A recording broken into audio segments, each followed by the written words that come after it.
Shayi mai sanyi ne ai ba shi siya ba. Bani fito ka bar min gida. Wallahi sai ka bar gidan nan. Ka fita ka bar gidan nan. Kawai ka fita ka bar min gida. Raina ya ɓaci. Kawai ka fita. Ko da ranki ya ɓaci ke ba ki yi min uzuri ba? Ya za in ma uzuri. Uzuri ga mun uzuri mana. Fita kawai. Menene so? Mama yunwa nake ji. Ga ruwa ka sha mai sanyi hankalin kai kwanta raina ɓace yake wannan mutumin ya ɓata ma rai. Shayi mai sanyi ne ai ba shi siya ba. Bani ranka zai ɓata ya rade bai ɓaci ba.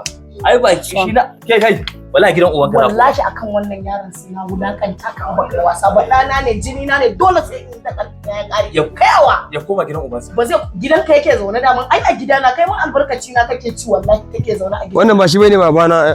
Ka kyale shi ya kai yaro kake ha duniya wallahi dan na daga ma wallahi kai uban shi ne da zaka daga mai a to tunda uban nashi bai ya kasa rike shi ai sai ga ya kawo mashi ai ni uwarka na aura ba kai na aura. Ka fita ka bar gidan nan nace ka koma. An ce ka fito ka bar gidan. Ka fito wallahi zan sa shi ya fitar da kai da kake gani kai sake ka fito ka bar gidan aka ce.